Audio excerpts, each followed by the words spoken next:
Yes, Vastu is science, but it is very much contextual. Vastu is about energy balance. It is fundamentally about being in harmony with nature. There is a mutual process which is going on among architect and the client, then I'm sure that they would be on same page and they would head to the right direction. One such space in the house where everybody is together and there's this oneness to the overall house. The architects or designers to create spaces which intangibly give us the mood. Sustainability is the integral part of our life, rather than, it should be the main ingredient of the recipe.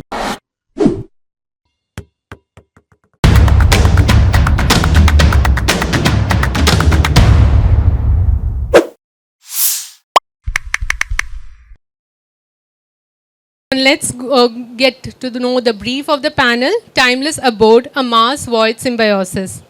Architecture surrounds humanity and keeps impacting the way humans live. Architecture of every structure has a defined language which speaks to the user and context around it. Architecture stays throughout and has a lasting impact on the users. A symbiotic dance of rigidity and openness along with the functionality of spaces creates a dynamic effect of architecture, dramatic effect of architecture. The exploration of the symbiosis goes beyond conventional structures and delves deep into the art of balancing substances with an open functional space.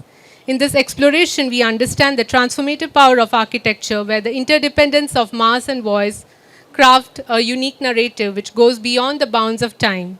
So let me hand over the mic to Bhadri Suthar ma'am to further initiate the panel. Thank you, Gopika. Thank you, Siddharth and Asta, for having faith in all of us to have a conversation for 2 hours. 2 hours. So, I think most of us are friends. We know each other. Met MISA today, so nice meeting you. We'll get to the point because we need to get into a conversation. They've given me a list of questions and we'll try and follow that, but not promising. If they get into a long conversation about something, to kya kar sakte hain? But I think, as she said, the topic is very vast, mass and void, and architecture, so interrelated. So I think we should, most of you all do know them. I'm sure you all follow them on social media. But what inspires you, or what is your design philosophy when you start your work? We can start with you.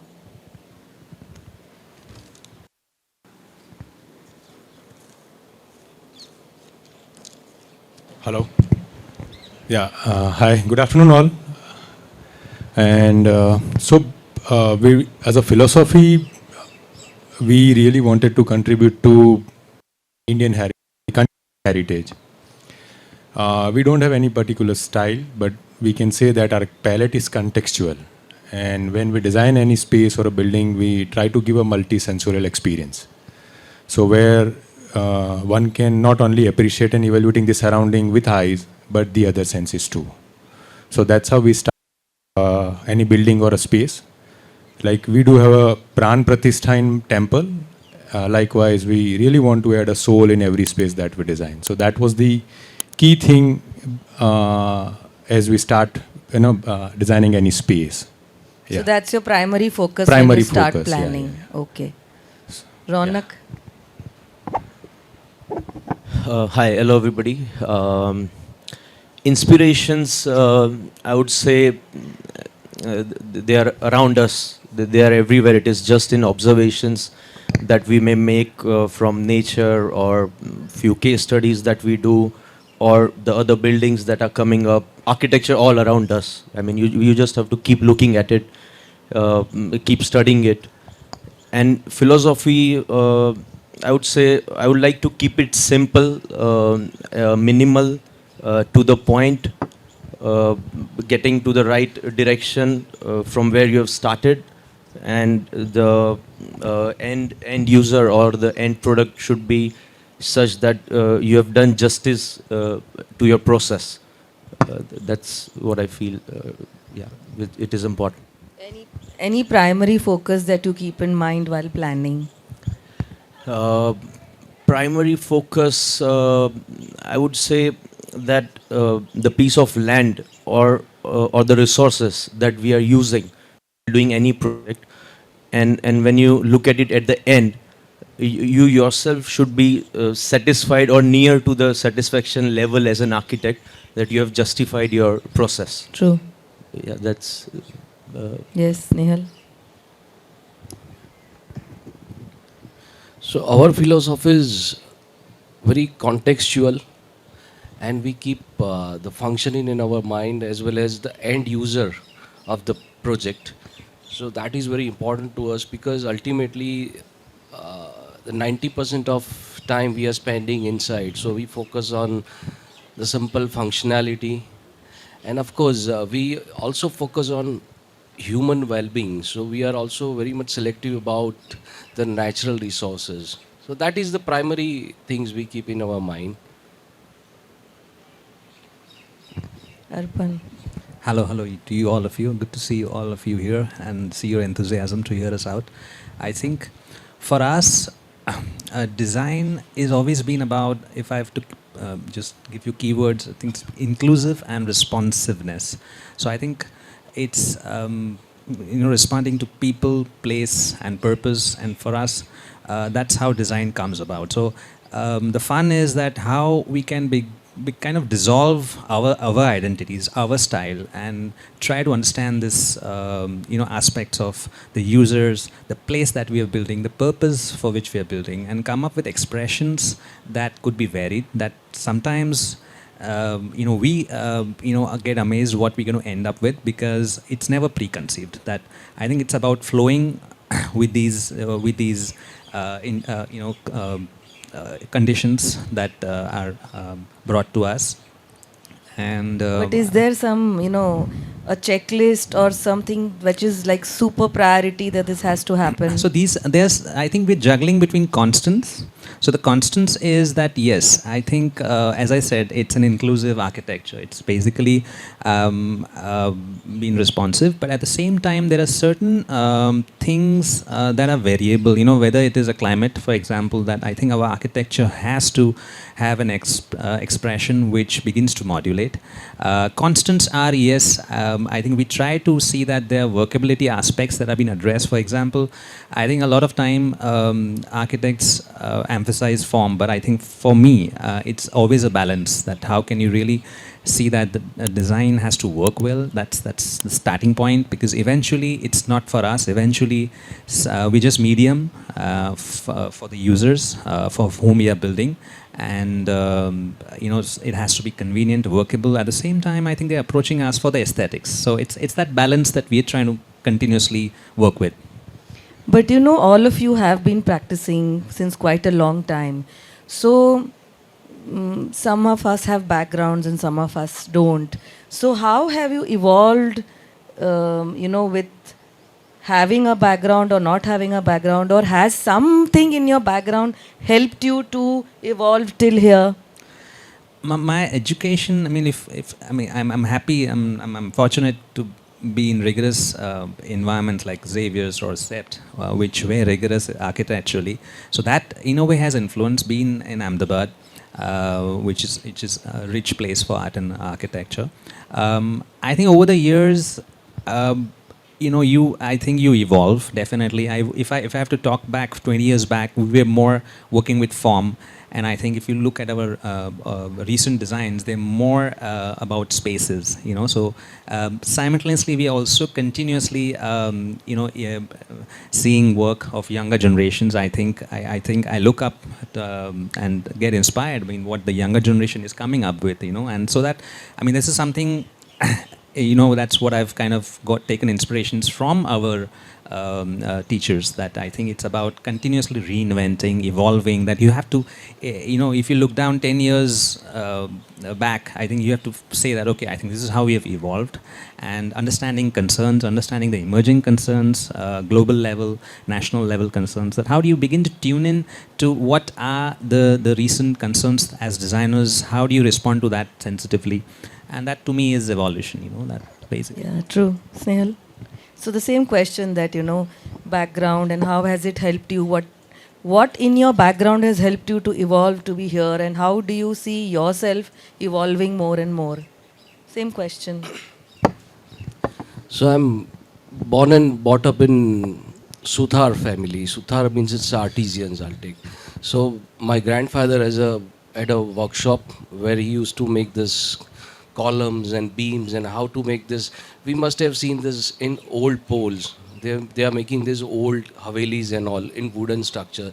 So he used to make that, and I used to help him whenever I go in vacation to our village or somewhere. So he used to run this workshop, and I used to help him. So since my childhood, I'm very much, it is in our blood. So I'm very much uh, attracted to this wooden things, spaces, volumes. So maybe my grandfather was, I could say he was also an architect. That time maybe the colleges were not there, but he used to make these wooden houses and all. After that, of course, my father was an architect. And then I and my daughter, she's also studying in SEP. So I think we are into this journey since long, and I'm fortunate to have this lineage in my life. I'm proud of being artisan family. So it really helps. Really helps me to understand the spaces, to understand the human psychology, to understand um, the you know the end users feeling. I think that is quite inherent in what I can feel, and that is what I'm feeling. Mm. Yeah. Um, Sorry? Yeah, I'm also in the family. You didn't mention me. Yes, Ronak. yeah, so with the background, I would say. And how does this, whatever you say, you need to match it up with Virat Kohli? So yeah, I don't know if I design a good building, maybe I'll score good, maybe like that. So yeah, with background, I'll say it. There are experiences which come with your background, the spaces that you have been into, that you have explored while you are growing up. Most of our vacations or our time in those days, school days, they were outdoors. I mean, we were never inside the house. It would be outdoors, playing or gathering spaces. That's how we have grown up. And then, of course, my kaka, being an architect, I started visiting the office around, say, He's everybody's kaka. yeah, he's everybody's kaka. Abad at least. Yeah. So I started visiting office, say, when I was about to finish my school, starting my architecture, and I just visited. I sit, and things were happening around me. I was not involved in any projects, nothing, but things were happening. I was trying to absorb them, and then eventually, that's the process, where you lead into your designs, and when you start designing, all this is a part of your design process. And that's the background I can share today. Yes, Tarun bhai. So mine is little different story. So we used to live in joint family in a small house where we are 18, 20 people. Small And, house. Yeah, it's a small house, like, one or two rooms, and there where, when I grew up in village. So there I have seen, patience breeds there, values, respect breeds there. You learn to cooperate with others, and you see the transformation of spaces. It's a incremental way of housing, where people are, building the way in which, the requirement comes up. So I have seen my parents have changed some spaces into something else, so which was not used properly, and then it becomes sacred, because your dadi or dada used to sit there for a long period of time, and then there is this runanubandh with the space, because every time they sit on the same time every day, and then it keeps so then the dialogue delivery between the two persona started. So that has, the transformation of such space has influenced me. Second, this has a huge impact on me. My mother used to tell me mythological stories about Ramayana, Mahabharata, and Panchatantra. So I still find it so timeless because nowadays also you'll find solution to contemporary problems. More you read it, more you love about it. More you'll fascinate by the stories. The more you'll find about such stories, and how can you inculcate such timeless in your building, or how can design something which whenever you visit you will find something new, or you'll start engaging with such spaces. So that brings a respect for others and respect for the surrounding. So ultimately you have to be porous to invite all the generosity around you, and that has influenced our work. Because women used to have chula je fukine sargao pade and all this thing, and the sun movement, if you see, it is not from east to west, it is always in a southern direction. So that particular direction, southeast, which is Agni, which is always hot and warm, and climate like ours, if we keep such services like staircase or a kitchen and the other areas in such a direction, it will be helpful. So of course we are not sticking to the every and detail aspect of the Vastu, as we don't know about it, but does it affect your practice, or does it affect the design process that you're going through?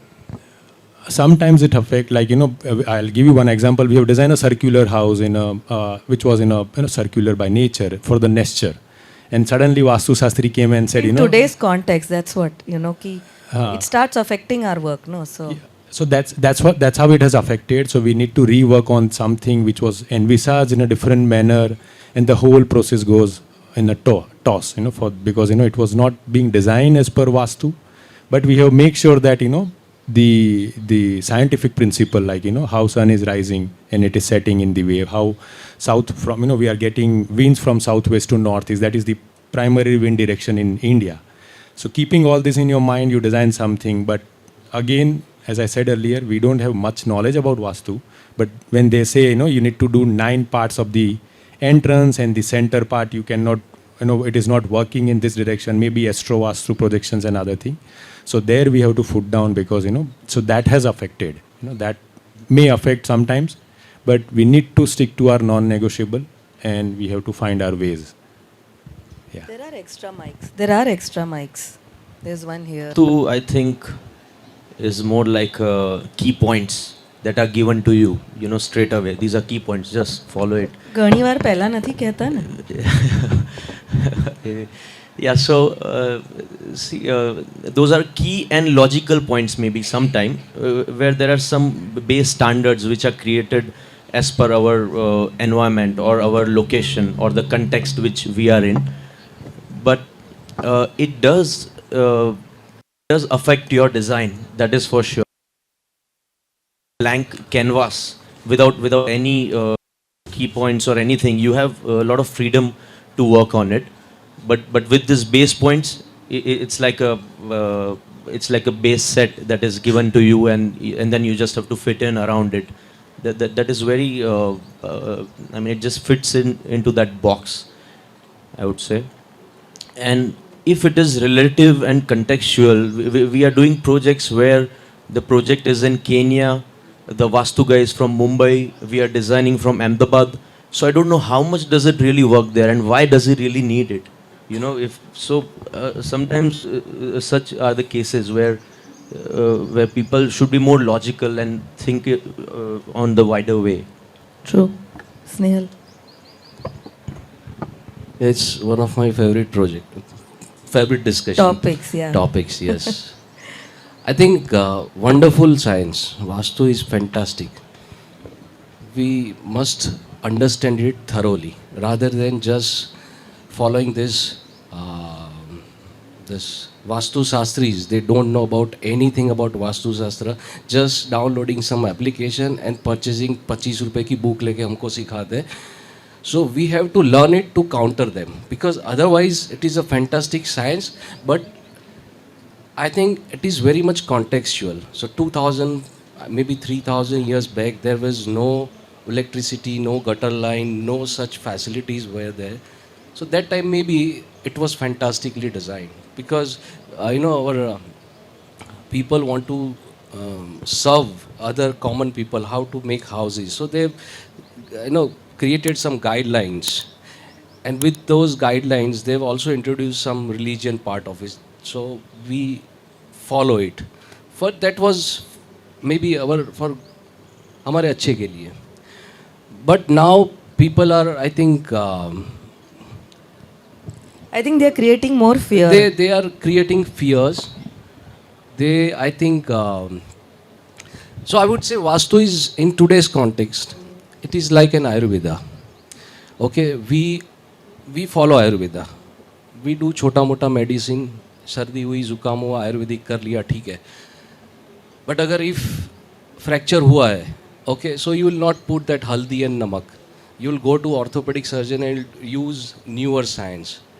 So today's context, I think it is not working, and people have become more God-fearing, and Vastu Shastris are misusing our fear. Otherwise, as Ronak said, they don't know anything about science. All the 99% of Vastu Shastri, they don't know any shit about Vastu or know nothing about science. They don't know what is northern hemisphere. They don't know about the southern hemisphere. If you ask them what is North Pole, why you should not keep your head towards north, they don't have any idea. They simply, every Vastu Shastri, if you meet, they don't have anything about science. They always give you example. एक बार ऐसा हुआ था, एक बार ऐसा हुआ था. If you stop them to give them examples, अच्छा हुआ बुरा हुआ, you just ask them about the science. Give me the scientific evidence. They don't have anything to speak about. सिर्फ बोलते हैं वास्तु साइंस है, but they don't have any conclusion. Yes, vastu is science, but it is very much contextual. Maybe northeast में you have to keep this. I think there is a reason. There was a reason. There is still a reason, but I'm not going deep into that. Why Agni कोने में kitchen है? There is a reason. There was a reason, but today Vastu Shastri they don't know.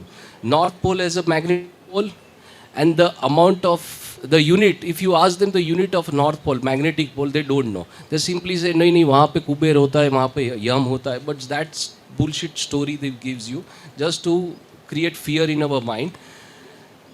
So I think magnetic value which North has, I think 500 times magnetic pole we carry in our pocket, 500 times. And these Vastu Shastri keep their mobile next to their head and sleeps towards south. I think they are foolish people. So many things I think we have to understand being an architect कि वास्तु क्या है और क्या हमको we literally we have to study this vastu thoroughly in terms of scientific way. Then only we can decode it. Otherwise, we all, whatever we are conceiving with our the spiritual journey, when we are designing, we are sitting on the table and we are conceiving something, and suddenly some Vastu Shastri who don't know anything about architecture and he will suddenly turn out the table. So I think that is a very big setback, and most importantly, when the educated people start believing in it, then it becomes more dangerous, because then they drive through ego. Oh, मैंने पढ़ा है वो गलत पढ़ा है, हमने किया वो अलग गलत किया है. Because they are educated, it becomes more dangerous. So I think we have to decode it. Yeah, I guess so. So I think this Vastu science is there's an awareness. It is not that it was not there, but recent years there is an awareness, and I think it's a need.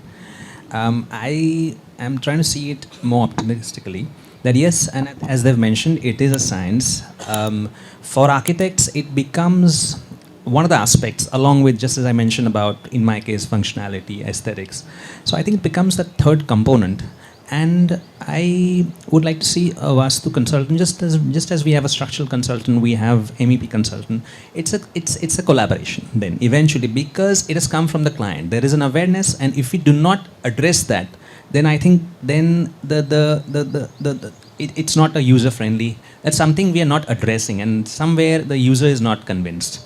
So now, so actually to feed their fears and to convince him कि ये घर अच्छा है, we have to go along with him. We have to flow we cannot go against the flow. I think the efforts as an architect is, as people have mentioned, I found Vastu people not obviously addressing functional aspects. It's just climate तो भूल ही lopsided. जाते हैं ना वो लोग. Lopsided, no Like he said, aesthetics. Kenya में घर है, हाँ.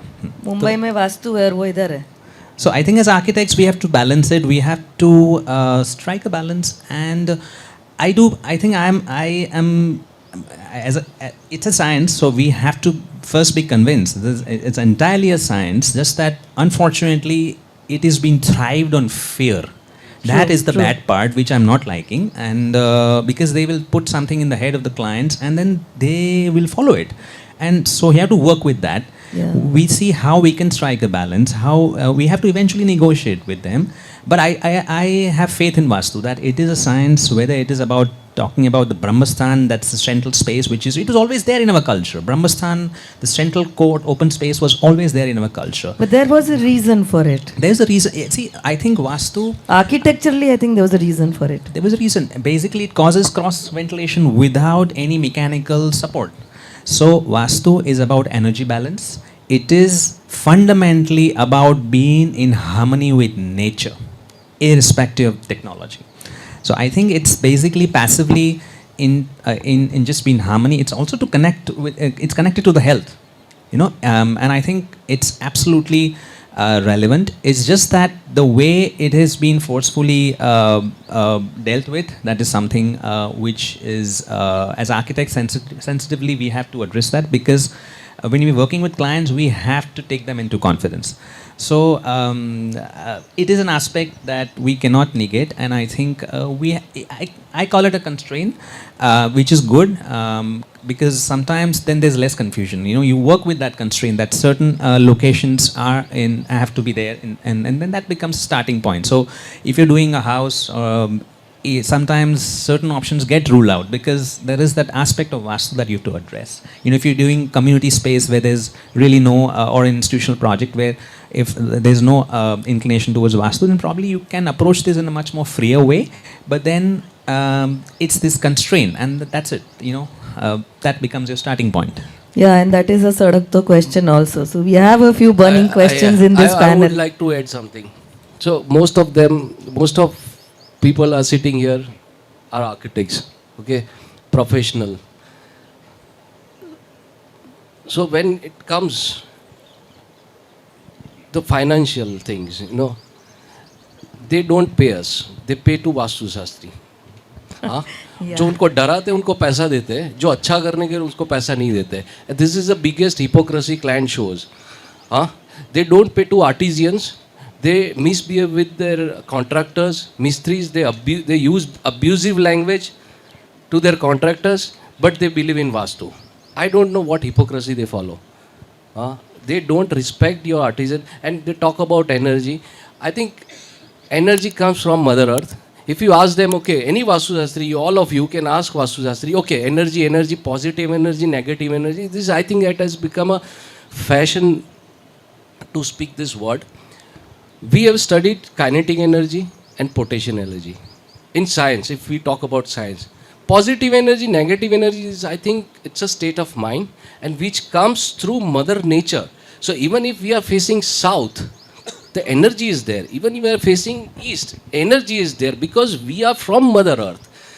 And Mother Earth is round. There is no corner. Then who are we to create corners and define, oh, this is northeast? Vastu Shastra mein there are directions. They have not mentioned corner.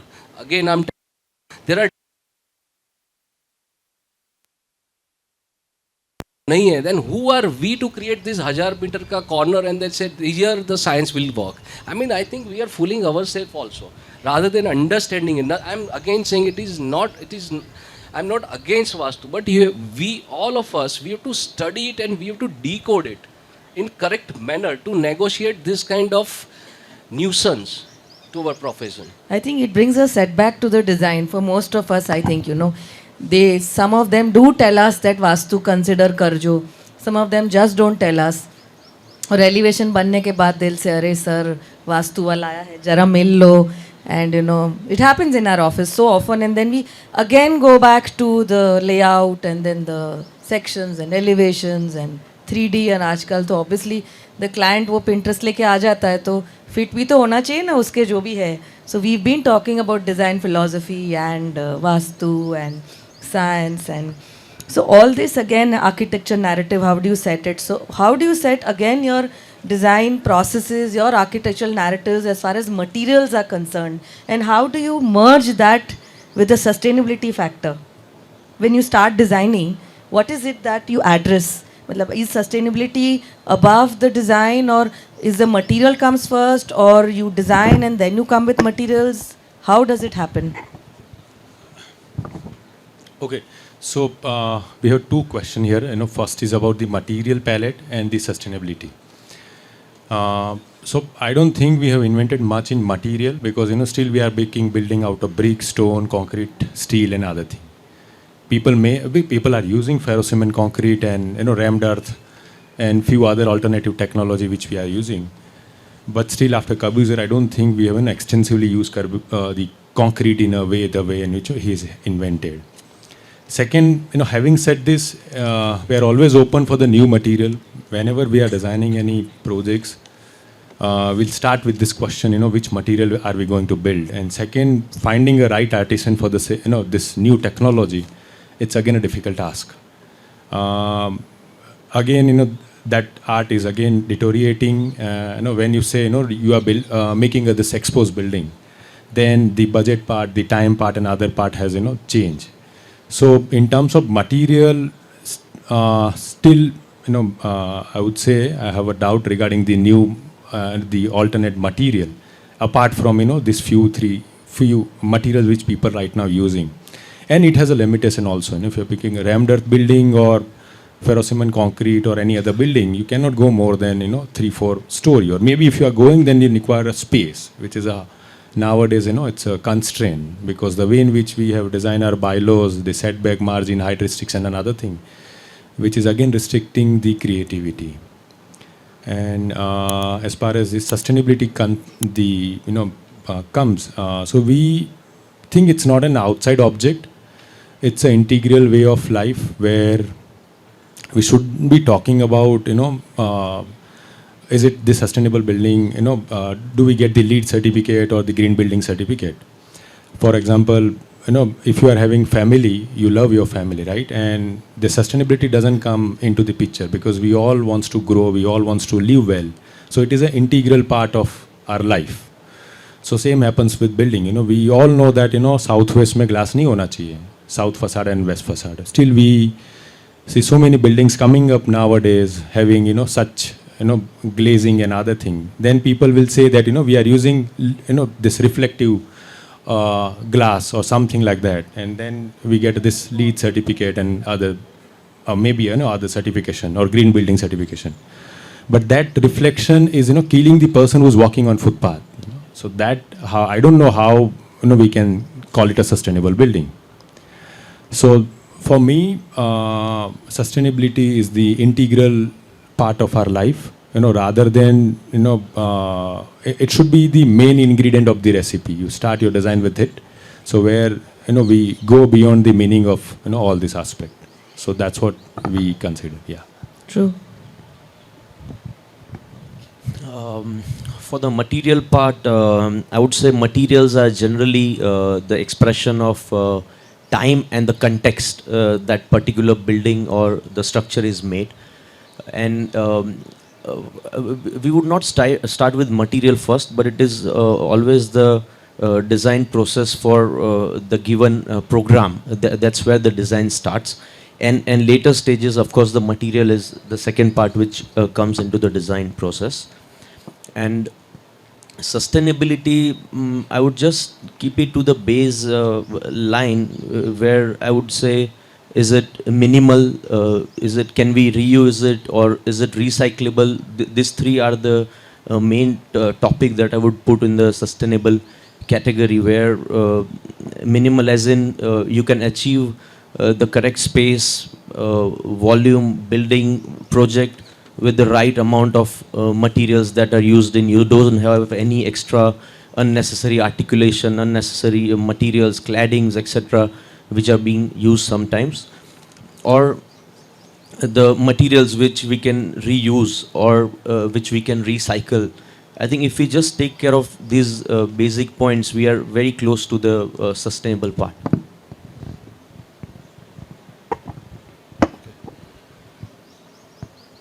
Uh, we try to use, it is of course contextual, where we are walking, where the site is, uh, what are the local materials available nearby, um, how the artisans are familiar with the material. So these are the things we keep in our mind. But we try to use as much as natural material, because again it is part of our DNA, something which is derived from Mother Earth. We are also derived from Mother Earth. So we try to use as much as natural material and breathable material, which also helps for human well-being. We keep those things in our mind.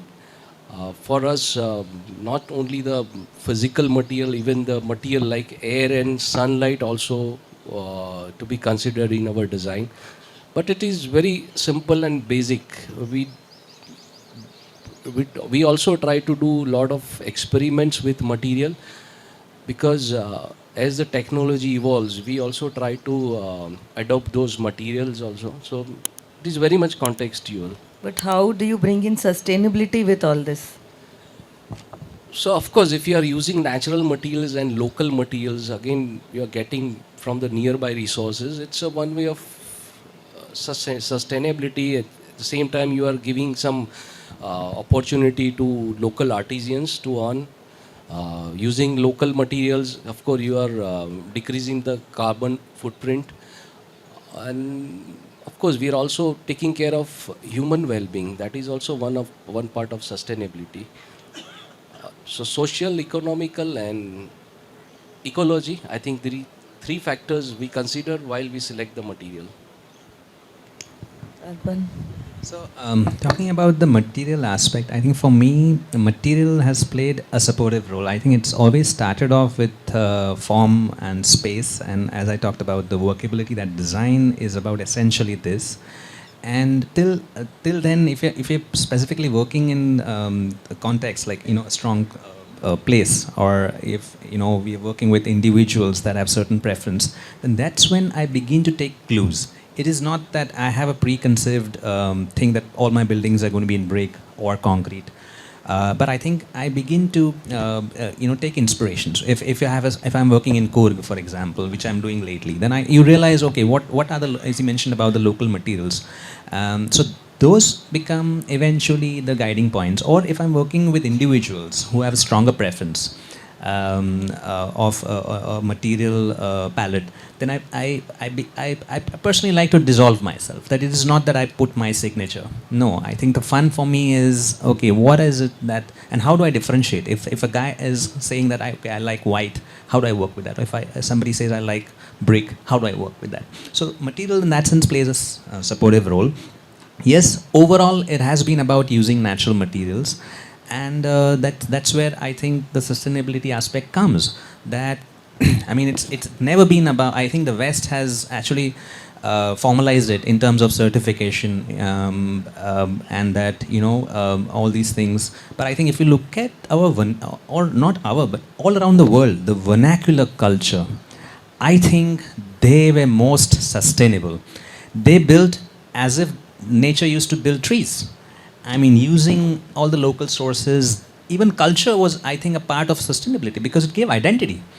It gave identity. Sustainability is about how do you sustain your culture. It's how do you sustain or withstand the weather. So there were solutions. And I think for me, those are inspirations. He mentioned about using local materials. Yes, I think that is, it's great. I mean, you're cutting down on the energy, basically, instead of importing materials. So I think that's what you've got to believe in. I mean, that's a concern. That's an emerging concern. If you look at the emerging issues, we have right away global warming that's facing us. I mean, the storms, the rising of the water levels, and all kind of things that's happening. I think as designers, we got to be focusing on this aspect of using local materials, trying to find ways, passive ways, which our traditional architecture did address, because they never had technology. I think it's about depending less on technology and finding more passive ways, trying to minimize the impact on the earth through reuse, or kind of find resources nearby, and that automatically will give a local flavor. So true. I mean, I truly believe that sustainability for Indians is actually a way of life, because West has got this, green certification, or are you sustainable or not, and you are not sustainable. And look at you guys, you don't even use water, you all are using toilet roll and wasting so much paper all the time. Sustainability for us, for Indians, I think, especially, I don't know so much about the other households as much as I would know for myself. But Gujarati na ghare to bhat vade to next day muthia bani jaye. So everything is sustainable. Every food is recycled. Clothes, I remember, would get, bed sheets would get cut up and hemmed on the sides and would probably be reused as dusting in the house. So, I mean, if you look at our moms or our dadis, everything was sustainable for them. Nothing was feka hai aj nahi kashu. You got to keep everything and reuse it. So sustainability was such an integral part of us, as you were saying. But we've been talking about design philosophies and Vastu, and how do we inculcate that in our architectural narrative, and fear of God, the Vastu Shasi creates, and then about materials, how we use them, and sustainability. But the main point to ye hai na ki how do you manage to convince the client to get to do all this, or stick to the style that you've decided to go ahead with for his house, especially in residential architecture. How do you stick to your style, or how do you convince him? Because usko vastu डरा रहा है, usko economy डरा रहा है, usko technology डरा रहा है, usko Pinterest डरा रहा है. So how do you manage to stick to it? So I think it's even with clients, it's a collaboration. Eventually, you got to build a rapport. It's not that. So as architects, I think it's important that we convince. It's never about forcefully doing something. It's going with the flow. Sometimes you convince, sometimes you get convinced. I think it's like making things happen or letting things happen. And I think you have to decide that, yes, I think here I have to get convinced, and here you put your foot down that, no, I think to me this is a compromise. And that's what they will value it for, because that's why they've come to you for. So I think as architects, I think we have to stick to our principles at times, and at the same time, since it's their whatever they're doing, their office or workplace or house, I think we are building for them. So it's gone are the days where architect, was like the creator and you have to listen to them. I think it's a very collaborative, inclusive practice. I think this question is very important for the young kids who may be practicing on their own or with a firm and have small projects, because they always have this client ne convince ke te karo. So I think this answer is very valuable from all of you to them. So I think you have to just be strong. I think you got to have patience, you got to be convincing, and they will eventually value. Now I have realized that when you listen to them once, right, it's not that we have to be exclusive, that we have to make them listen all the time. I think when we are responsive to their needs, they will open up, right? You listen to them once, you begin to find solutions, because they want solutions from you. So I think if you find them, that's why I say it's not about aesthetics, it's always about workability.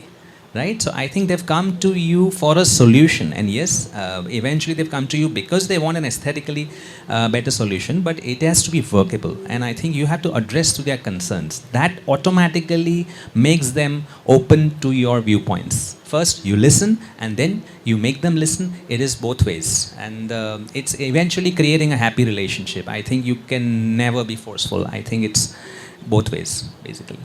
So it's an art. I would say they never teach this at school. But I think working with clients, because eventually you have to get your ideas.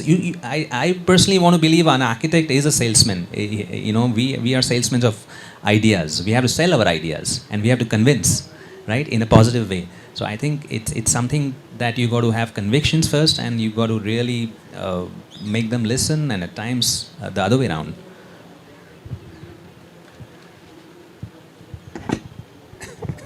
So yes, as Arpan said, I think everything is covered in your answer. But one thing I would like to add in this is most of the clients, they don't know what is lifestyle and what is habits.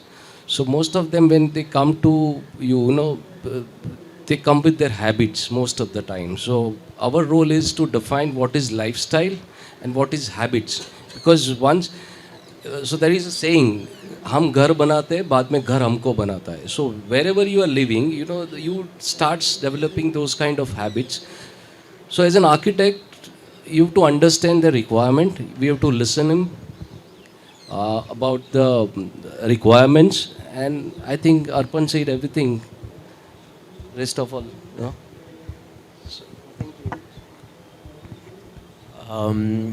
I think design process that we all of us go through. We have drawn something on the table. We go home. We come next day. We add to it. We add to it. We keep adding it, and then it evolves. And then initially, what used to happen is that when we design something, we think, oh, it's a building of the year. We have achieved something, and this is the best design that we have created. And then the client would come to office and he would say, this is not what I expected. Where are we heading to? So this used to happen. Now we started understanding our clients. What is his family background? How many family members? Where is he coming from? What is his way of living right now? What is he expecting? So all this is important initially, so that a lot of it is already absorbed in you, what he really wants in the new house. Then in the process, we make maybe 2 or 3 plans. And then initially, there are few plans which we don't like, or maybe I'm sure he's also not going to like. First one, second one, and then the third one is the best one, which we really like. And then he would say, yeah, this is what I want. So that's how sometimes we convince them to go to the design that we really want to do. And yeah, I think if there is a mutual process which is going on among architect and the client, then I'm sure that they would be on same page and they would head to the right direction. And until and unless you don't understand that, there will be lengthy process which will go on. Yeah, so few things which already being discussed. I'm just having few two, 3 points. So first you start, you'll get one client or 2, 3 clients in your initial phase. So those are, every time we need to stick to our non-negotiables. So whether you allow them to change or not, you stick to your non-negotiable and then you allow certain clientele. It's a screening process which we need to make. So whatever building you make, it's gonna be there for long. So whether somebody else will be saying it or second, third people will gonna see it, and based on that, you'll attract the certain clientele. So for us, it's always a screening process. And when it comes to non-negotiable, we generally don't succumbing to clients' requirement. So sometimes you need to let go such projects if you are not at all happy with whatever they are saying. So I remember what my guru said to me, Tarun, do 1 project or 1,000. Jema ung have ne acre, because you'll buy a mattress but not a sleep. So that's what keep us going, and you'll have a hard time convincing client, but you have to stick to your non-negotiable and philosophy. Otherwise, there is we are seeing the faceless building. I'm sorry I'm saying this, but the way in which people are building, it has no soul to that particular place. And if you succumb to client's requirement, then this will happen. Yeah. So this is from my side. Yeah.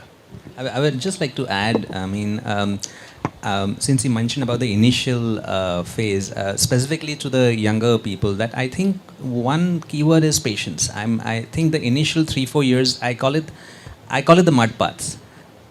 That I think if you're able to crack that, and if you're able to come up with certain projects which expresses what you want to do, then I think you begin to, as you mentioned, attract. And when you attract a certain clientele, half the convincing is done because they've come to you. They've liked your work. So I think that's the mud path that you have to cross, and that's the value that you have to create, during which you need that convictions, you need that strength, patience. is what I think is foremost, specifically to all the younger people starting off. Any particular incident that all of you would like to share? A challenge that you faced with a client and you were almost going to leave the project and then you didn't and then you're happy about it or unhappy? I think it will help the young guys. So I think we have more unbuilt project than the built one.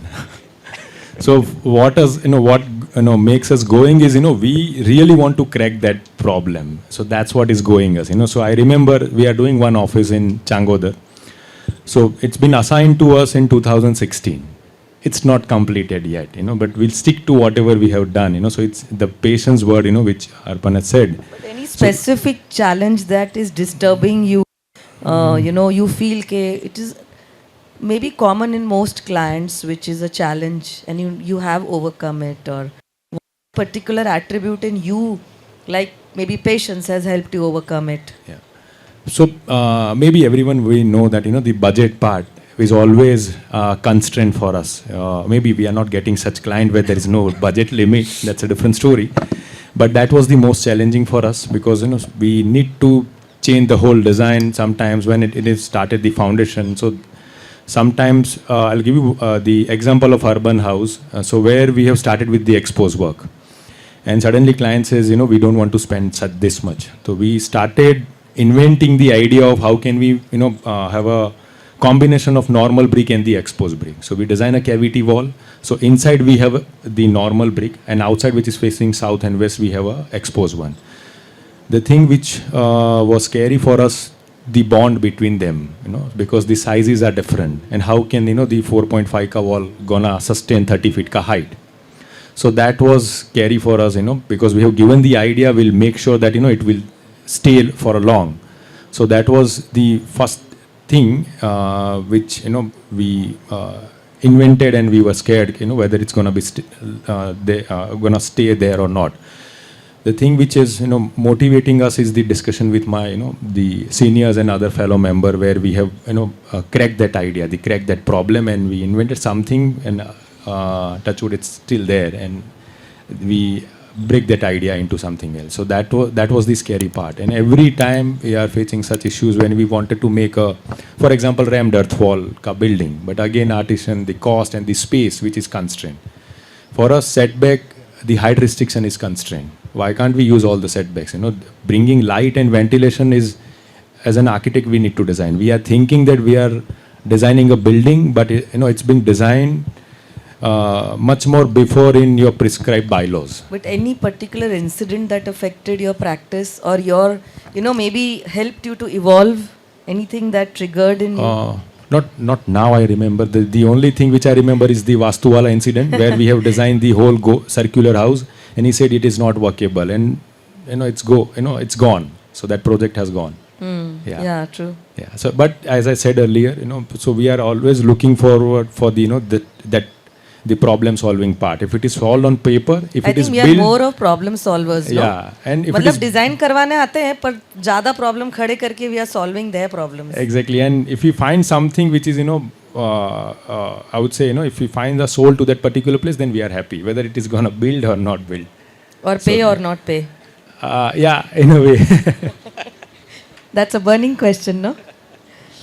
We have 4 or 5 burning questions this time. So it doesn't have to be in sequence. Anybody can. Since we are doing a lot of houses, particularly here and around, what we have done is that we have come up with a set of questionnaire that we send to clients, of course, after the initial meeting, and which contains a lot of details. Where they તમે have to, બધા advance લો છો? where તમે બધા advance લો છો? only after the advance we share the questionnaire. Do you all take advance, guys? Can you put your hands up who takes advance? कितने कम लोग हैं? मिलता किसको है? हाँ, who receives the advance? Oh, so few. Huh? I saw Shivam put his hand up. So, what was that about? Jinal, yes. Shivam, yes. Khali. So, all four of you? Yes, we do. I mean, of course, with Kaka, you can understand.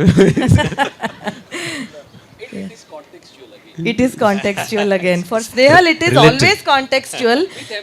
Those who don't know, he's my husband and we work together. और हम 24 घंटे साथ होते हैं, पर कल मेरी किसी खास दोस्त से बात हुई जो सामने बैठे हैं कि हम साथ तो होते हैं स्टूडियो इन्फिनिटी, पर कभी कभी पूरा दिन में the whole day we haven't spoken to each other on a personal level even about a project because we are running marathons. So back to the point.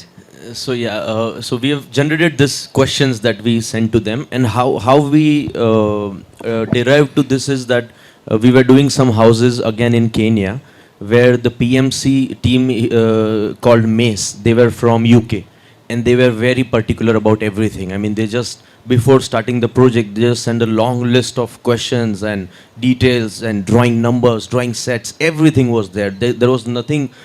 I mean, we have never provided so much drawings that were mentioned in that list. So, so there was a questionnaire, there was a brief which was given from client because they had already had meeting with the PMC team first, and that was so much in detail that after reading that you can understand how the clients live, what all they have been doing and everything. So that was one thing that really helped us to share it to other projects, other clients, and at the end of that list. And also in the meeting, what they mentioned is that whatever we design, whatever we build, and whatever is done on site, architect will be the sole responsible of everything that is going on. Was that a challenge and did you accept it? Or was it difficult? No, we did because everything was there. We just have to read it. There was nothing that we had to keep on discussing, or there was nothing new which was coming up. Everything was written on the papers. But that was a good experience for us to learn from them, and then we can apply it to our projects here. Yes, Arpan. Snehal comes last.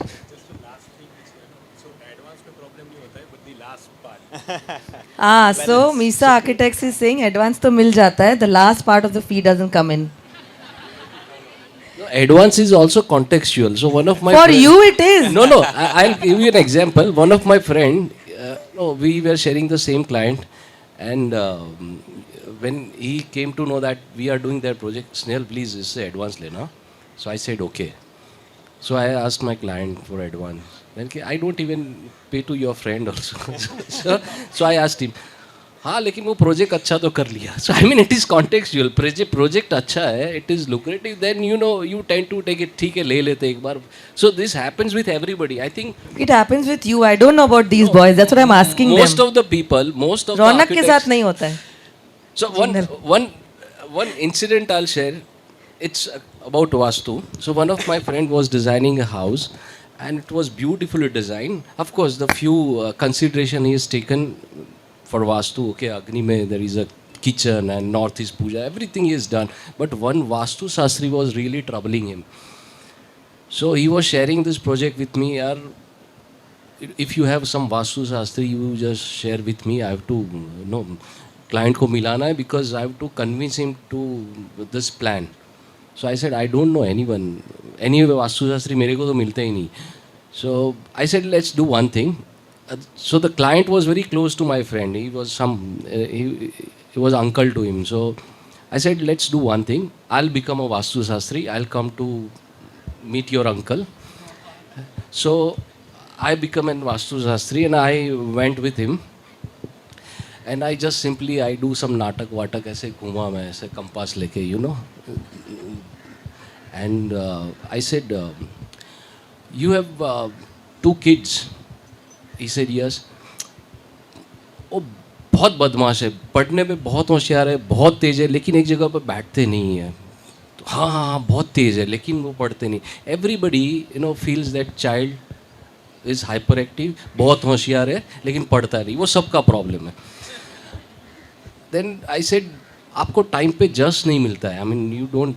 Just माने आपको when you're doing something for anybody, that person is not appreciating you.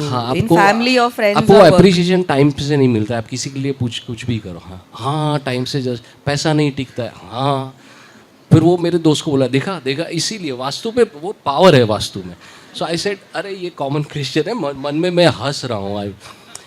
Then I told him, oh, everything is okay. I saw the plan. Everything is okay. Fine, you go ahead with it. And by that time, my friend already shared कि आप इतना इतना change कर सकते हो. So I said, okay, you can knock down this wall. You can just bring this. You can shift this window by 6 inches because it is not matching with your graha and all. So he said, हाँ ठीक है. And suddenly, after that project, that client got good result.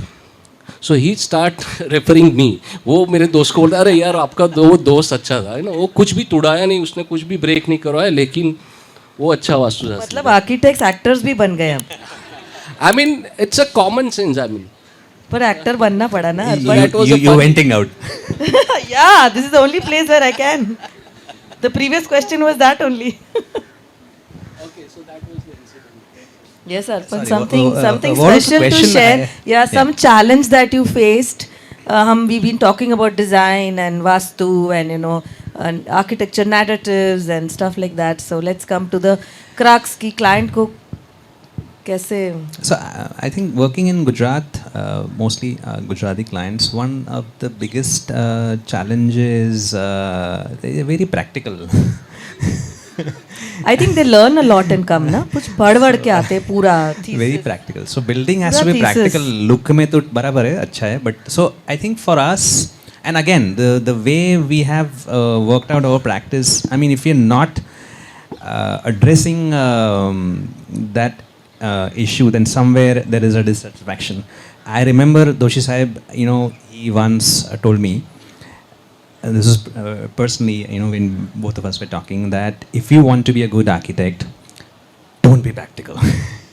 But some These are the project words. which troubled you and Yeah, you learned. but the thing is that I think the way I'm kind of built up, my nature. I think it's never that okay. I can overlook this. For example, I value feedbacks from senior people, but in Gujarat specifically, if you're not addressing this concern. And that has been the biggest challenge working in Gujarat. And that is, however good you believe that you've done that design, eventually, the clients will talk about the practical aspects, specifically housewives.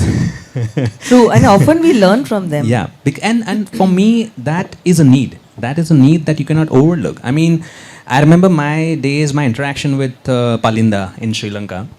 And I got to see his studio. He was there, and then I saw his studio, of his brick and concrete, and it was all had this algae, And I said, "How come?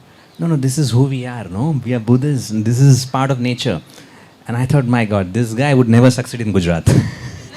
He would never. But is there any particular client or incident? I can't pinpoint, but these have been general concerns that I okay. think if something that comes out working with most of them are Gujarati clients, that it is how do you make your designs practical, whether it is if you're doing concrete maintenance, if you're doing something in concrete. I mean, they're very receptive to these things because that's what they've seen. That But is then, why okay. we are the mecca for architecture. No? Yeah, something. But then they would say, okay, would it work well? Okay, would it last? Would it have problems? Glass cleaning, or all the practical concerns, and as design or security, biggest concern. Specifically, in few years we have been working outside Ahmedabad on the outskirts, and I think they want a weekend home. That works well. That should not create any issue. We're trying to work. Recently, we've been trying to work with a lot of courtyard concepts. So I was going to, that was my next question, that for all of you, that since we are all into so much of contemporary architecture and that's what the world is doing, and we are absorbing from the West, and most of the young kids are designing what the client wants.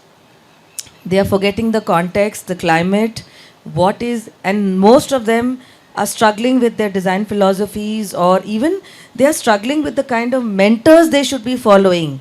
That is the biggest challenge. So what is a few things or one thing that you feel is missing and you would like to get into your architectural projects? The olden, something traditional. Yeah, I think for us it has always been reinterpretation. I mean, since few years we are working with, so it's not elements, it's not, it's a little more subtle, more intangible. Like for example, we are working with the courtyard typology, and with, again, a lot of these modern younger generation clients want security concerns. The house should be clean, even if you keep a courtyard, and we have technology to support it. So I think we're trying to get that essence, and yet address their concerns. I mean, if you're not addressing the concerns, the idea will never sell. You know that we will never be able to work that conceptual design that we started with. So I think start off with that, and then begin to the challenges has for us has been, how do you really begin to solve their problems? Something as basic as, okay, mosquitoes. Security is a big concern when people are building on the outskirts and there are incidences that's happening. So eventually, as you said, we do end up solving problems. If we want to keep our essence, we have to support it with solving their basic practical concerns. And there's no way out. Otherwise, you feel so it's that's where you cannot convince. कि नहीं नहीं यार, कोई issue नहीं होगा. No, I think you have to, because they have to live with it, and we will be getting out, and they have to live with it. You know, these are the challenges specifically working here. So any traditional thing that you would want to, or you are bringing into your designs? If we look at the design style that we are all heading to or we are practicing, and why has it changed to this? The reason is that when we look at traditional Indian architecture or spaces, there is always the spaces say we, as in the family, be it a chalk or a courtyard or the other gathering spaces. That is how those houses were designed. But now there is more of me, as in the client would say, okay, I would come to meet so and so time, my daughter would maybe come at this time, my son would come at this time. So we are designing a one house, but there are 3-4 clients, you know, in the same house. So there people are forgetting that common spaces, that common gathering that a family should be having. So that is one thing that's the response that maybe we as architects have got due to such input. And of course, what I would like to add is this gathering spaces that are missing out. You know, where family or the center of the house, or one such space in the house where everybody is together, and there's this oneness to the overall house.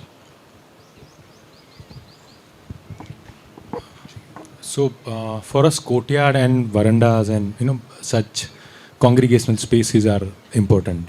So that where there is the heart of architecture lies. So we give more importance to such spaces rather than talking about the functional part of the design. Secondly, it has to be designed in a such a way. So perhaps this is what we are thinking. What emotion you want to evoke. So we have certain rasas in our culture. 9 rasas like Hasya ras, Veera rasa, Soumya ras. Like we are listening to good music where we can where we are heightening our experiencing, or watching movie where it evokes certain emotion. So such emotion evoking, or such essence of the spaces which it's gonna be there. We were having veranda spaces. In old city we have thick veranda, or the otlo. So it was so thick where the building meets the outside world. Where the building meets the outside city. So that is the transition. So those transitions are completely missing nowadays. We have bungalows on Millionaires Lane, which completely became public to private. We have thickened that boundary. It has to be blur, but we have thickened that boundary nowadays. So that's what I think we should be bringing back in our design. Always courtyard is the essence. In climate like ours, like hotter goes up, cooler stays down, another thing. But that became the central stage where we have public realm inside our house. It's a central space where everyone is getting together or congregate, or participatory space, I would say. So such spaces which we are missing. For example, Jama Masjid, the way in which the gradient of light transit from outside to inside, it's amazing. Or maybe the Akbar's tomb to the Sikandrabad, where there is a dark corridor. When you are walking on that dark corridor, you will feel nothing. So nothingness is important sometimes, as if you are teleported to some different dimension. Or maybe a temple precinct, or the essence of temple, where you immediately get into some sort of a meditative state. So such spaces which we really need to talk about. And we are, I would say Ahmedabad is a Makkah Madina where who's of who have worked. Like we have IIM, we have Atma House, we have Sept, Gufa and other houses. and many contemporaries are doing really amazing work. So this is what the burning thing for us. How can we make it more a public kind of a house where we can, again, at city level also, it will be huge impact. Why we are facing crime on South Delhi street, because we are running towards the parallel of two landscape of two compound wall. Rather it has to be a some like a old city where more eyes on the street, the safer the street. Likewise, nowadays the way in which the things are happening, the large compound wall and other thing which killings are outside and inside spaces. So those are the things which I think we should bring it back. And also, as you said, no, visually, we tend as architects or designers to create spaces which intangibly give us the mood without actually, putting a tag there that this is the mood that the space is creating. It just happens. So for me, of course, as Ronak mentioned, social spaces. I think we should bring these social spaces. We are missing that because I think social spaces where people congregate, where they share their emotions. I think because of that, now we are missing it. That is why I think the depression and the people has been increased because they don't have anybody to share their emotions. So I think social spaces are very much important. And of course, the street games, I think I remember my childhood. We used to play all the street games. We are missing that. People, why children are on mobile and TV all the time? Because they don't have spaces to play. They don't have spaces to go out and play. So that is why maybe they are more onto mobiles and all. We used to play those street games, local street games. For example, Gilli Danda. I don't know the new generation knows it or not, but Gilli Danda, it was such a practical game. Once you hit something and you are again asking for the distance, so that develops your that judgment about the distance. You used to play that kancha. Now people are playing that golf. But what it's the same thing, but you are playing with your hand. So many practical games were there. I think we should not forget it. We have to, instead of playing this golf and all, we should create some spaces where again we can bring back those old games. I think that is missing. Yeah, that's great. But again, as we've been talking about so many things, we can't forget AI. So how do you guys envisage AI with your practice? Are you interested? Not? Are you using it? How do you think? Is it really going to take over? ये AI वाला question कल आया था तो इसमें भी है मेरे क्वेश्चनर में so.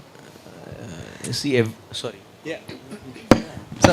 So I think that's as the emerging flow. I think you cannot run away from it. As of now, not really addressing it.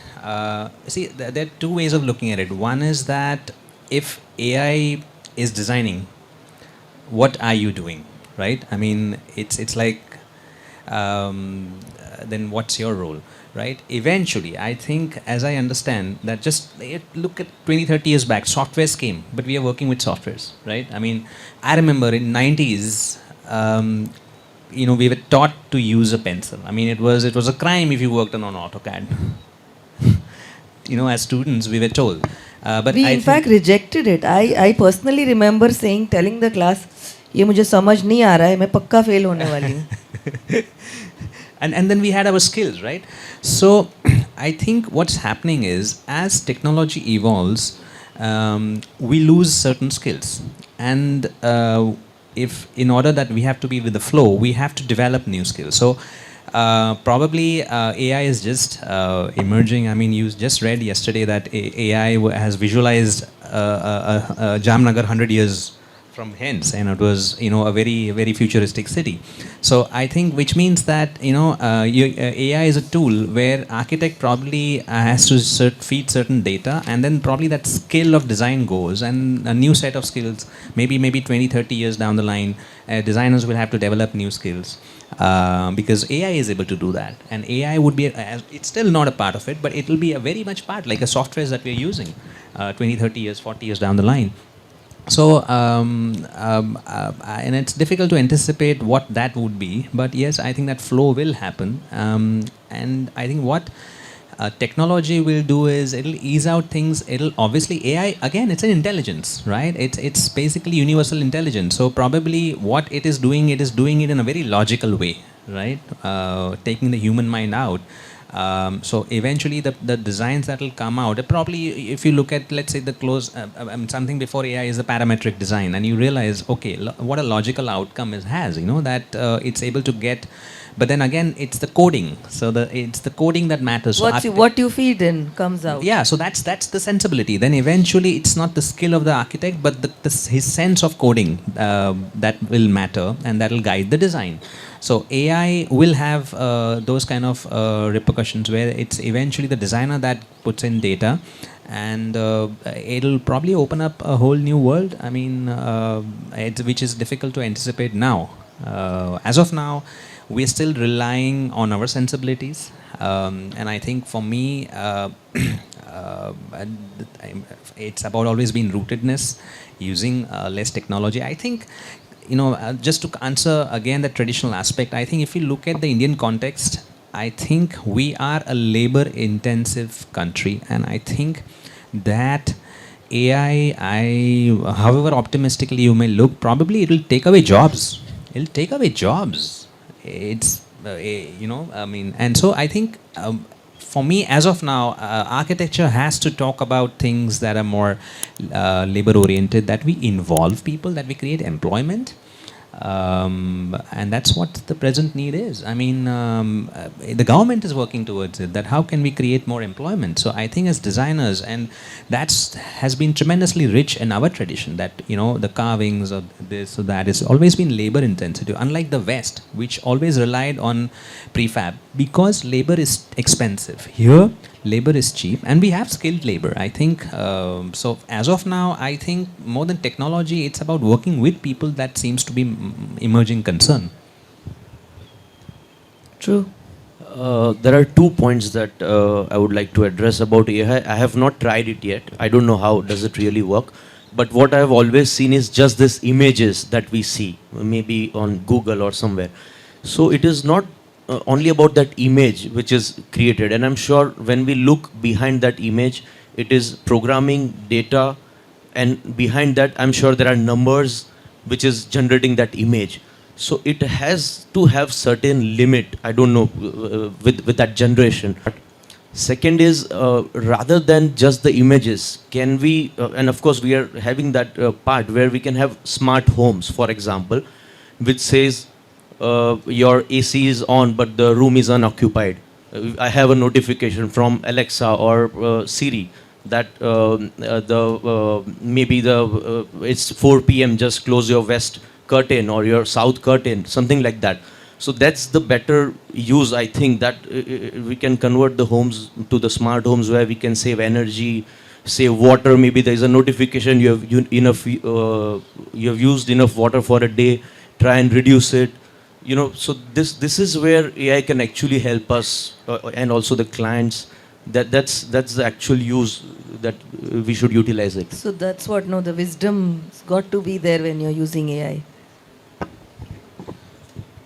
I think AI is where, it's about machines. So if you want to increase the efficiency of any machine or any software, where to increase the efficiency of machines, you can use AI, but not for the decreasing the human intervention. Because it is nowadays, it is decreasing the human intervention. So think about this. I mean, we are using softwares to render it. So most of the youngsters, their dependency is so much on software, they've stopped using their right brain. Because when you are, but here they are just putting all the data and start render, and then again they are looking in the phone and they are chit chatting. So where their right brain is not involved. So I think human intervention is decreasing. I think that is quite challenging and that is quite alarming. So I think I'm not too much in favor of AI where the creativity and human intervention is concerned. Imagine somebody is, I mean, it's about machine. You want to create everything fast, quick, quick, quick. It's about quickness. AI means quickness. You want everything quick, quick, quick, without any effort. Anything you are getting without or effortlessly, you don't value it.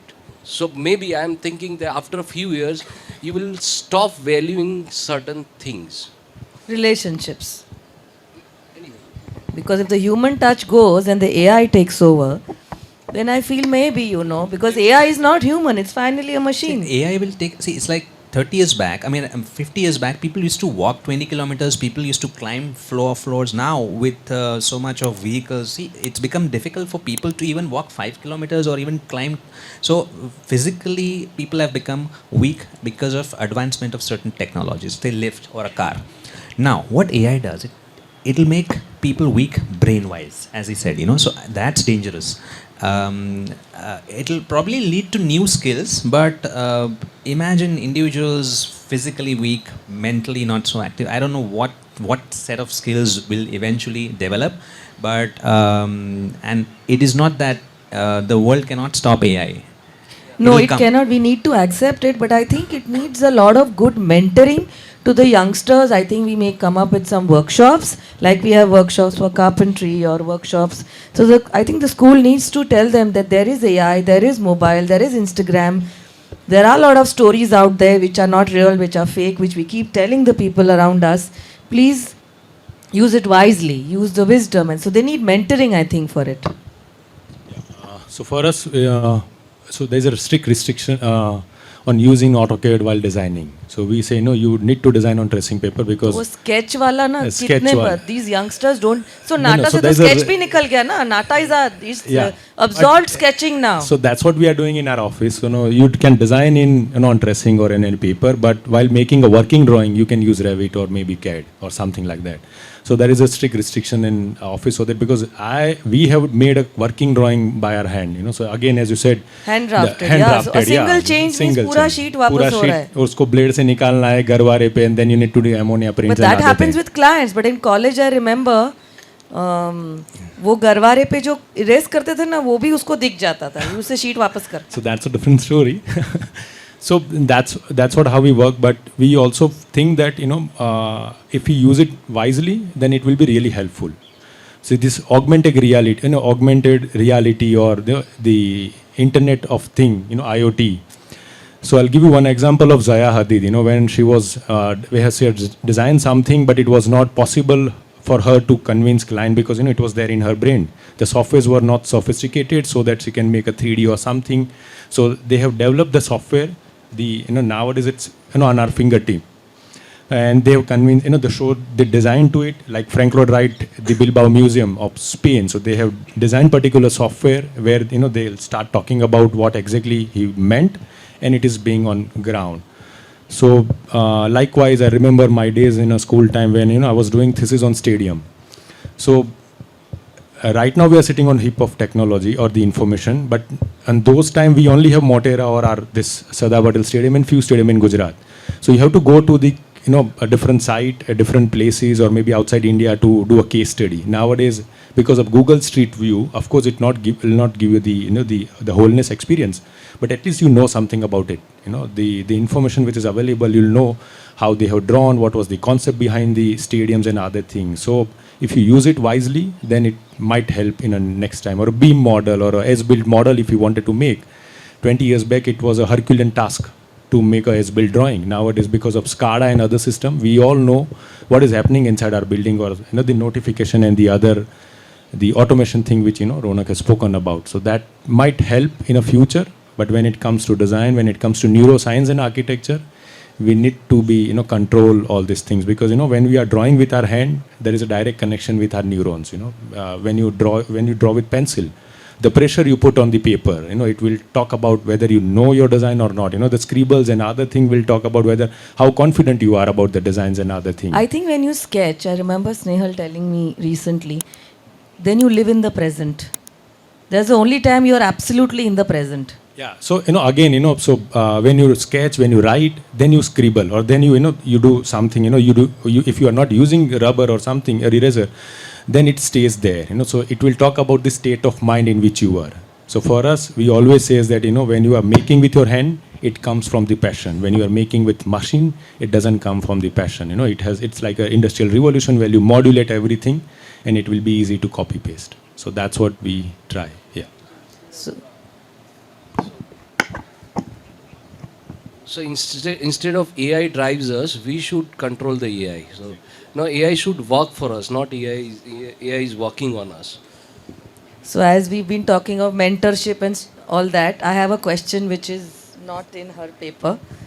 Um, as I said, the youngsters need mentorship. Many of them start their practice immediately after passing out without taking any kind of experience anywhere, or within 2 years they want to start their own practice because they feel ki hamara growth kya. They forget you are our co-workers. You are not doing a job with us. This is such a misconception the children have that हम job कर रहे हैं. तुम job नहीं कर रहे हो. Designing is such a journey which is co-working. I mean you are telling us something and we are accepting your ideas. No, but obviously we sometimes we may not because definitely we have more experience. So maybe a guide to them that अपना practice चालू करके पूरे साल में doing one project and then maybe for free and then again getting into depression and then there are two avenues to it. Either you come back and say, boss, I did this but I want to come back to you, but that courage is also lacking very badly, or you retain them and then you create different avenues as to how you want to retain the children and tell them come be with us, because we don't want you to start from there. We were there with us, you've traveled a journey and come here, let's take it there. If you start, you're back there, so you take another 20 years to come here and then go up. I mean, is it worth it? So these some message if you can give to the youngsters, or what your practice does. Again, I'll start with And growth.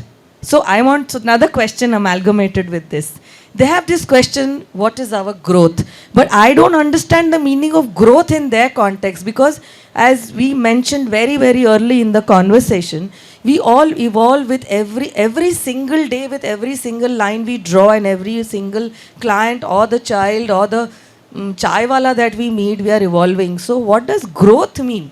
So but we go to the first question.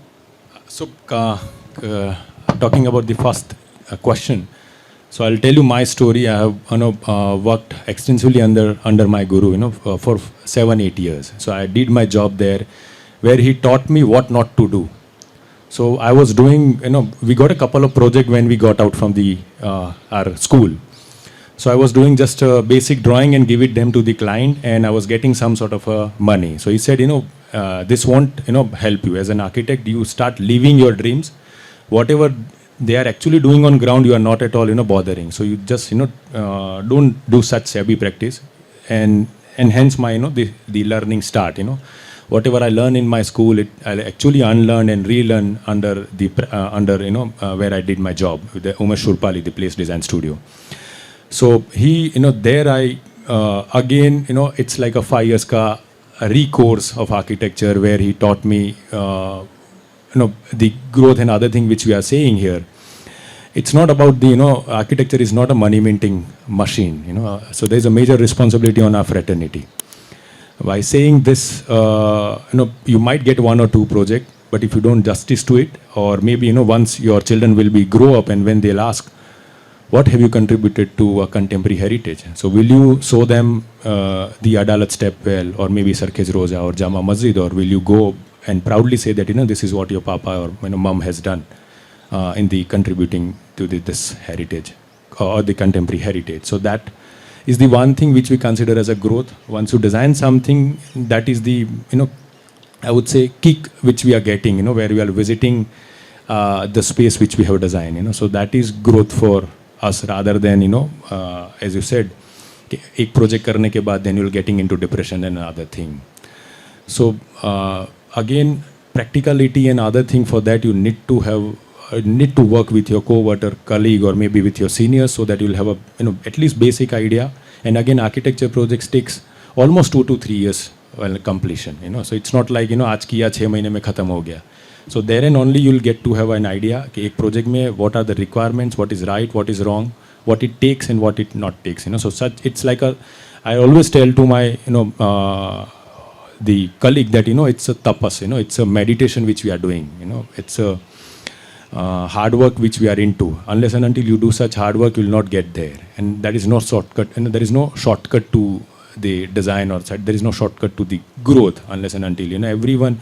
We have so many buildings and designed by who's of who. It's like Louis I. Kahn. He has extensively worked on 6 to 7 years on IIMA. The dominant house which he was working, which is got unbuilt.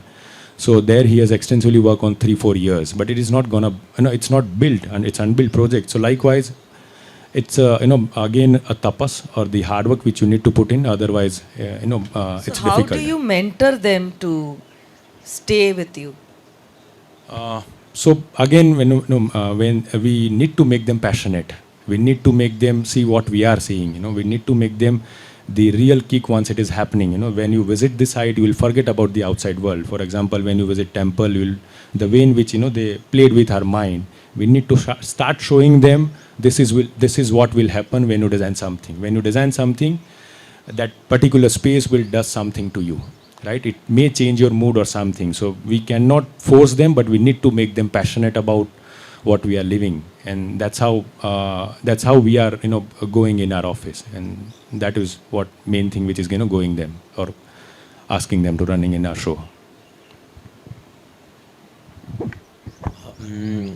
As an architect, I always tell Jinal that we are a skilled labor. That is what I tell her, because Jinal સાચું કહે છે આ? ચાલશે? So there is something that you sit in your office, you design. It's the same thing which is going on site.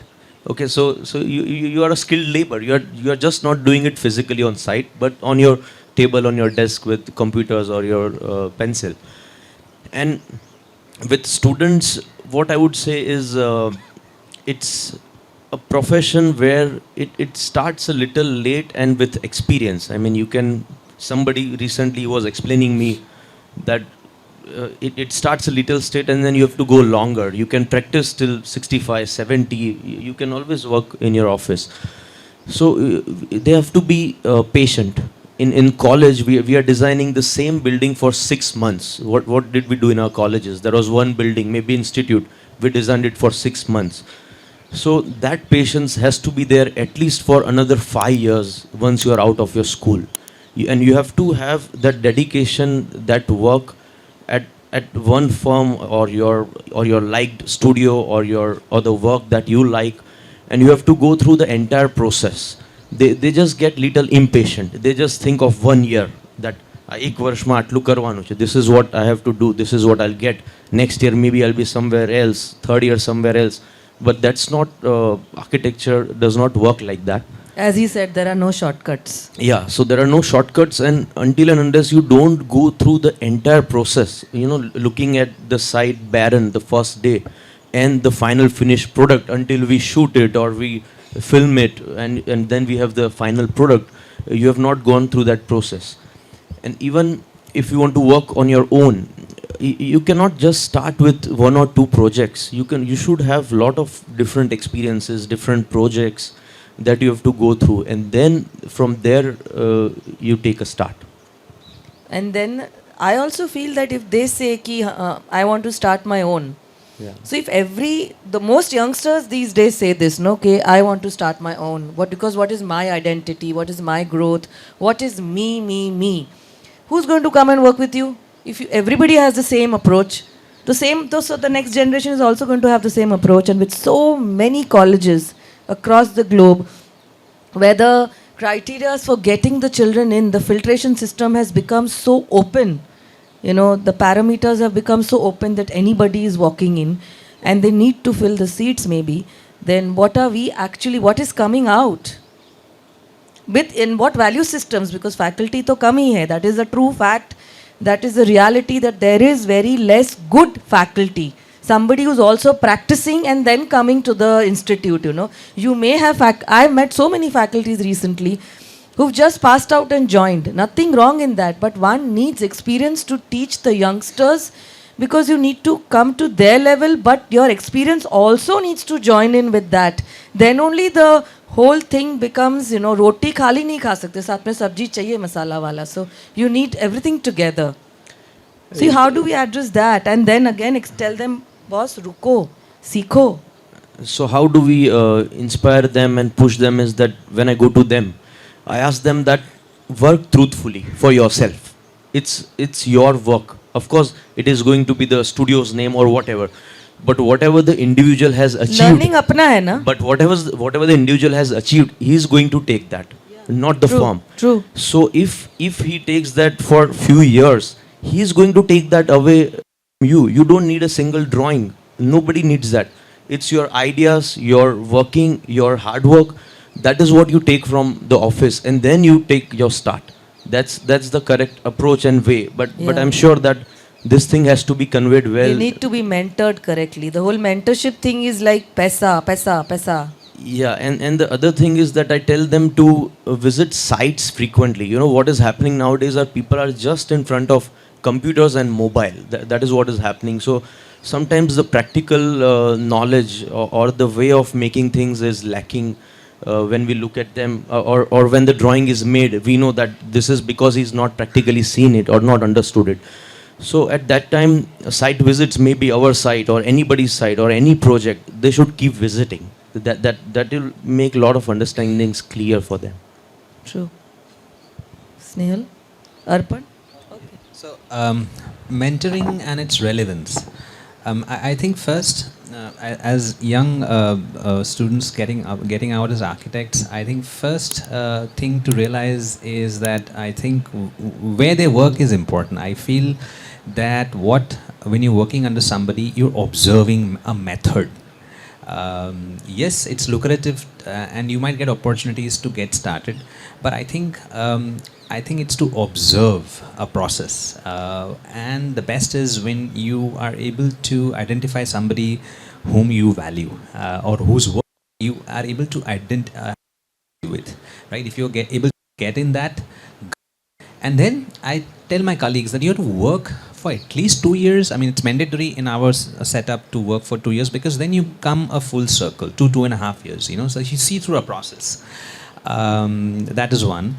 I think for us, it's important that architects who are working with us, we first of all, we tell them that I think we have to have our standards. I mean, how can we demand from our agencies if we ourselves are not, I mean, we they will look up to us, right? I think we have to keep our standards. It's important that whatever they're doing, explorations is important. They have to be working with full awareness. Site visit is important. We've tried to create a collaborative culture. So one of the ways of mentorship is that we've tried to have a very collaborative culture, that it's not just me that they're learning. I think the new person that joins, they're learning from the elder. It's, I think, a collaborative culture that we've tried to set up with. I generally try to interact with each. It's not like a hierarchy, that we have junior architects and senior architects, but I'm interacting with almost all of them. So that way they're able to understand the technicalities. As architects, I think before they start working, it's important that the technicalities, that how do you really do a project technically, and then the aesthetic sense. That it's also, as architects, it's not just about detailing. I think it's also about your sensibility that you have to develop. The judgment, the sense of the proportions, the material palette, the sense of the colors.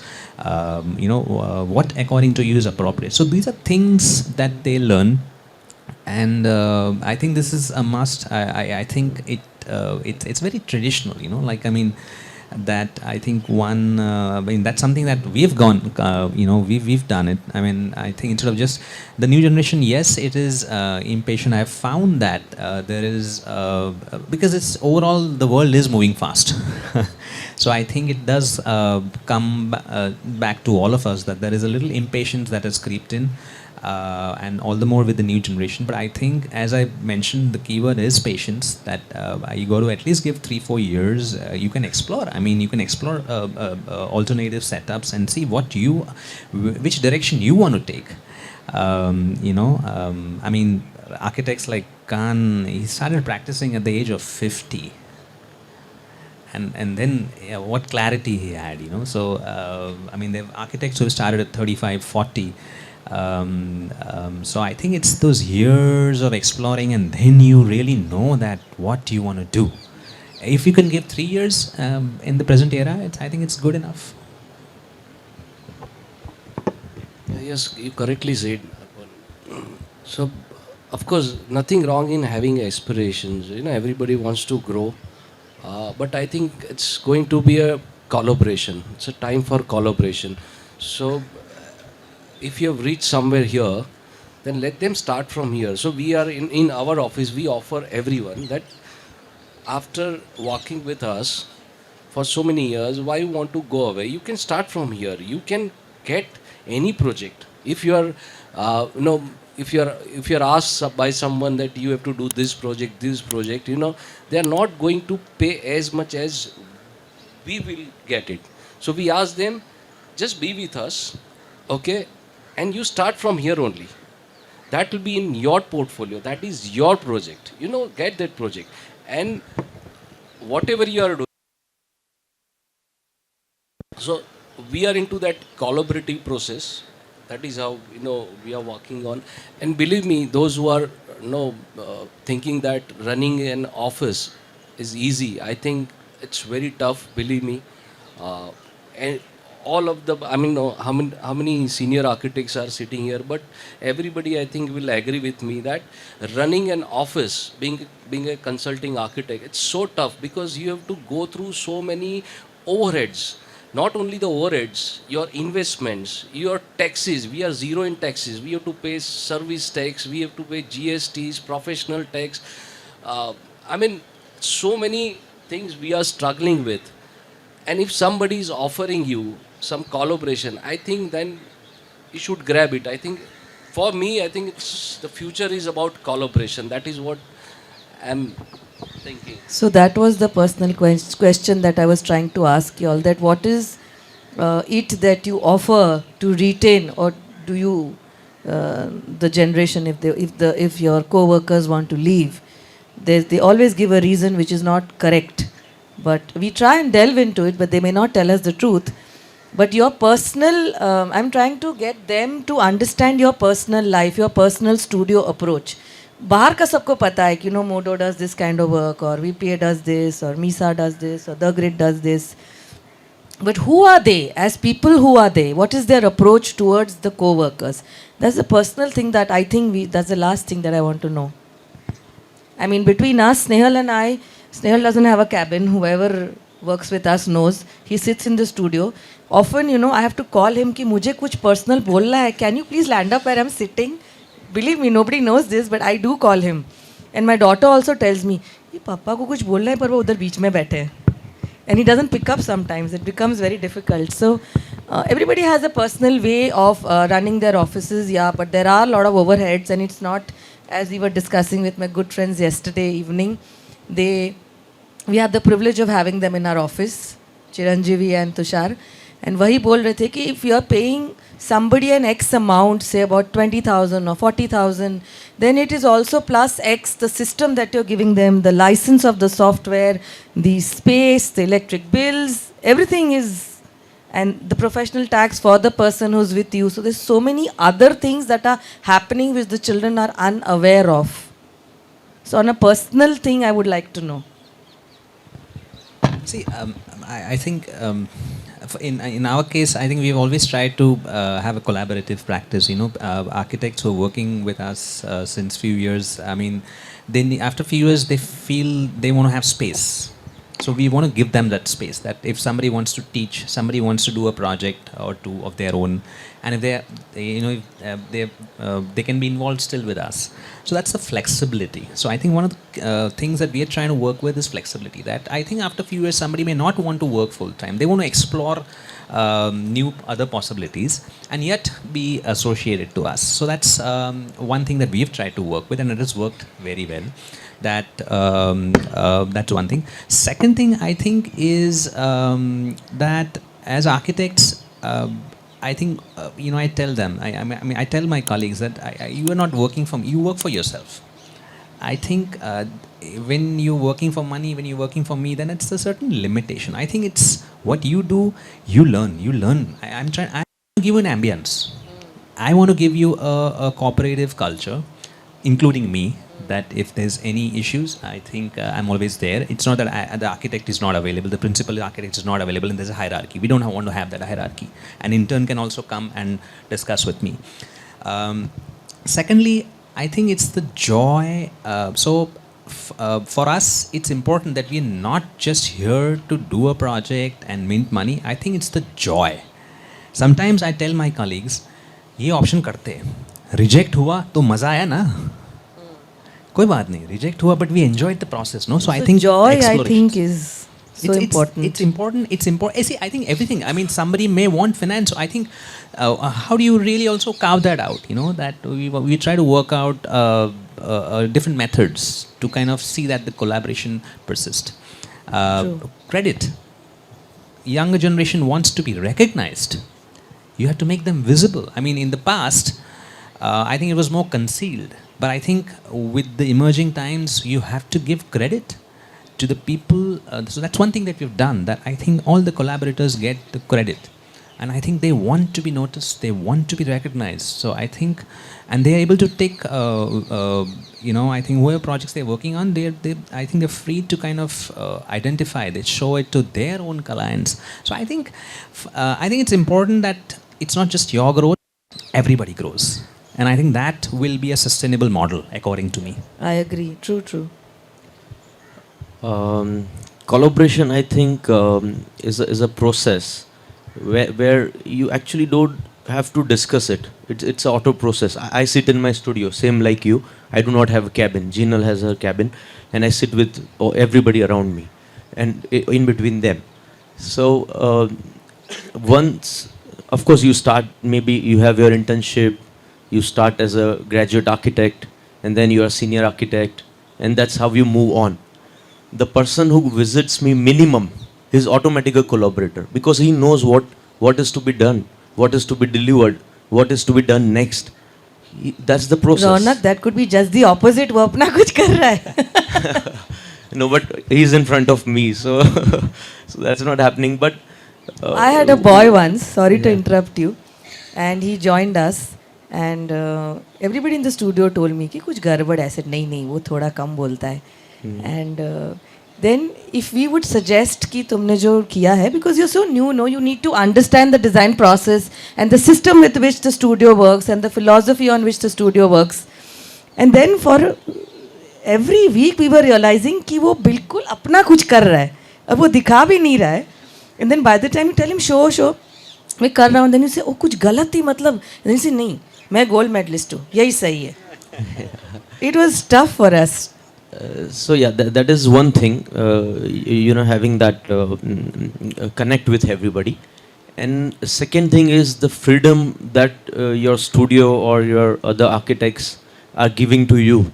Some interns in our office, they did really good job. There were few tasks which I gave to an architect or other senior architects, but the intern, he got the building right just straight away in very minimum time.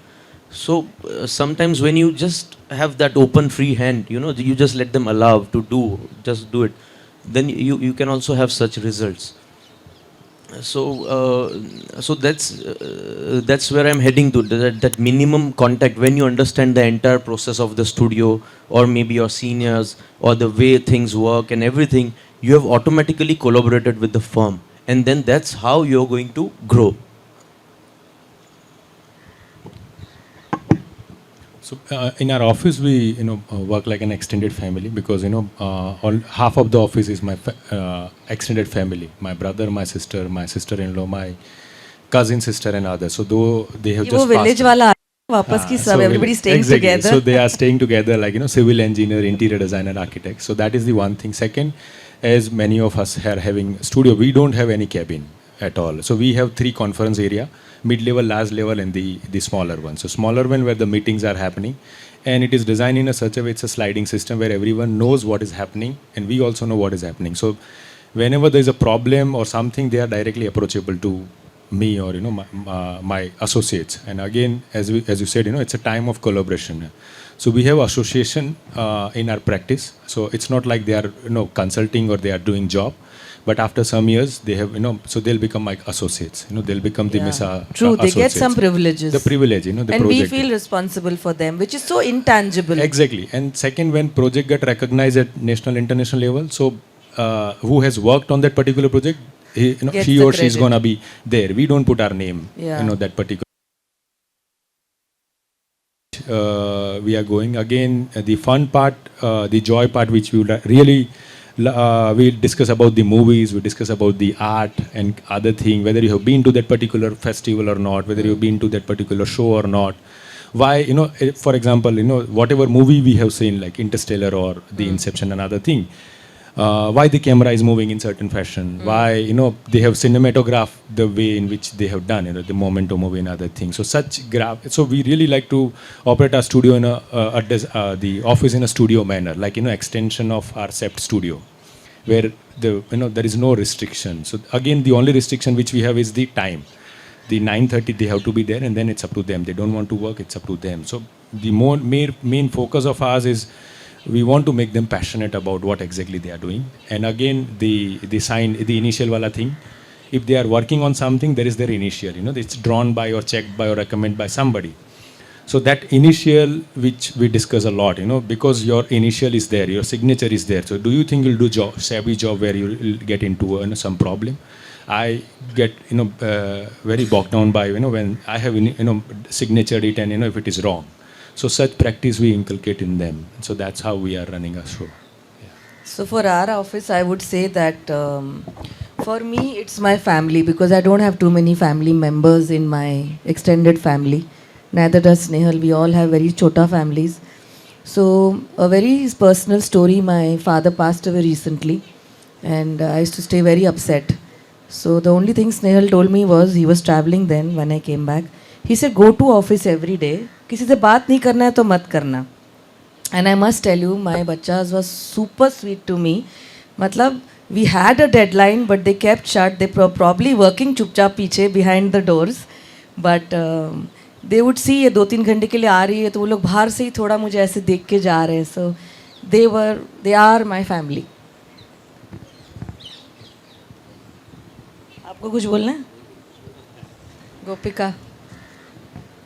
So thank you so much everybody, but Gopika has some questions. I hope not for me. मैंने बहुत बोल लिया.